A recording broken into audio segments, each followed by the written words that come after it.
Outpost is something that I look forward to every Sunday night. It's really good to just be with the kids, like Alex over there, and it's cool to learn everybody's name and just play games like Mother May I and basketball. It's just good to build relationships and get to know the people in our community.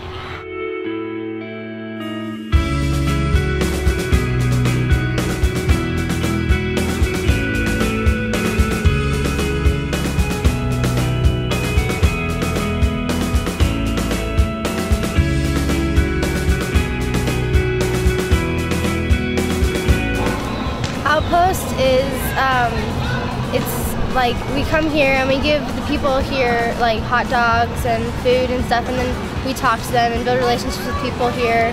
That's the most important thing about it. It's not about like immediately getting to the here's what we want to tell you about God. It's like the relationship part, because that's what gets them interested in wanting to know more about like what we have that they don't. So yeah, we build relationships, and that's pretty much what it is.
Outpost is a way in which we have specifically decided to move into our community.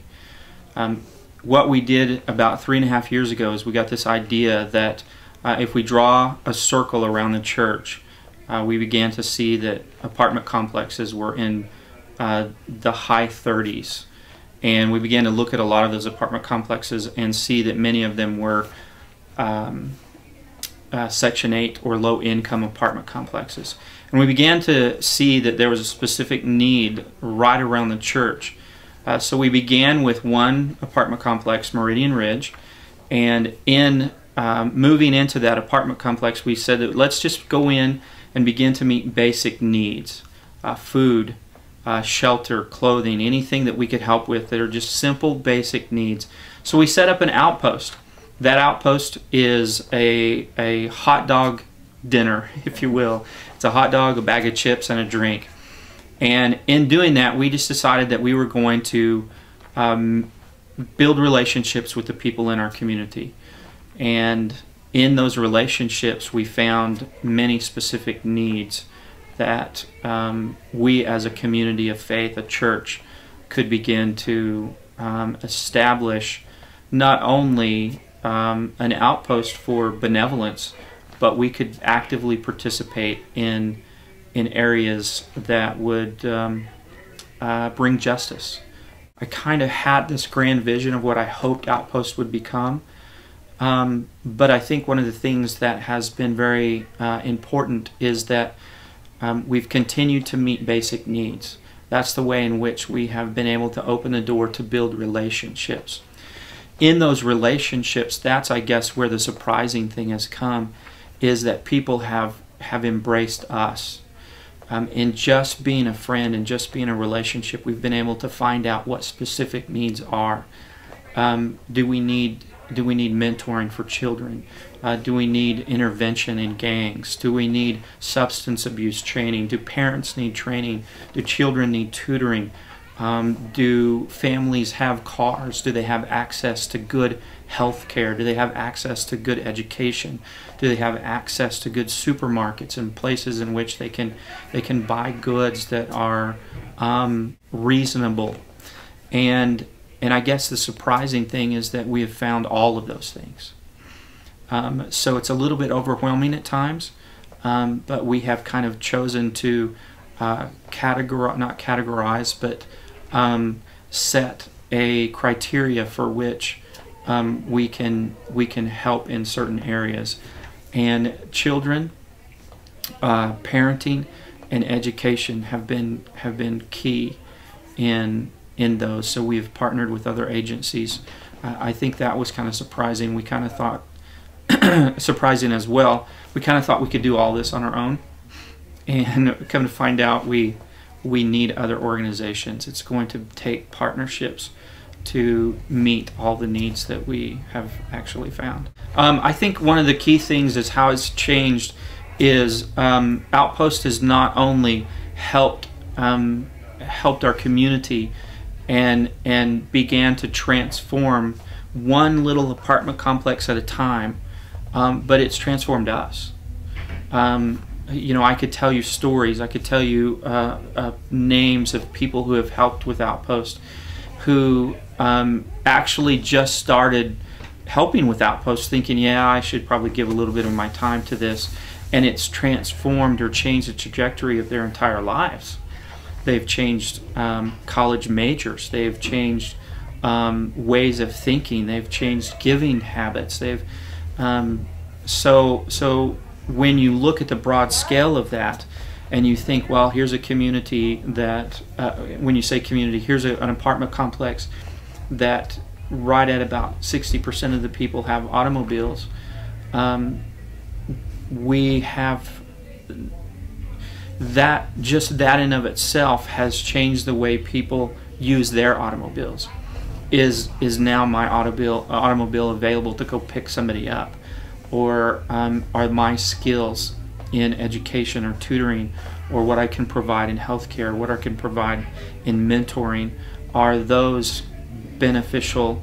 And not only do I give that away, but it shapes me in the process. So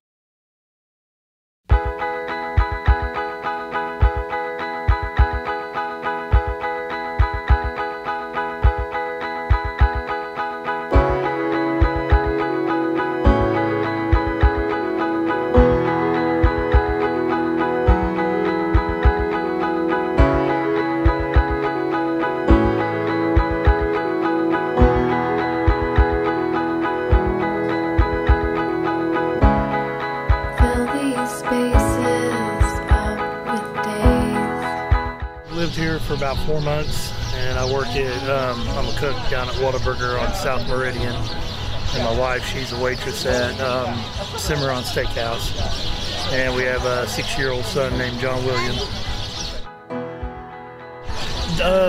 They showed up, I'm not for sure exactly how long ago they showed up, and for the cookout, and we came down and got to meet Mike and Scott and the other Mike, and we've been coming down every Sunday since then.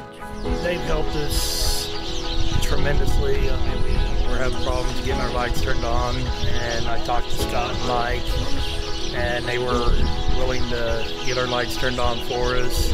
They also helped us with transportation. We got our car repoed, and we were spending about $20 a day on a taxi to get to and from work. And I happened to mention something to Scott about a ride, and then later on they came and gave us a set of keys and said that we could use the car as long as we needed it for about 6 months until we could get our own car. And they've helped us out tremendously. And it's not just free hot dogs or anything. I enjoy it just because I get to meet people from church. I've also gone to the church twice. I really enjoy the church, and they've welcomed me and my family in with open arms.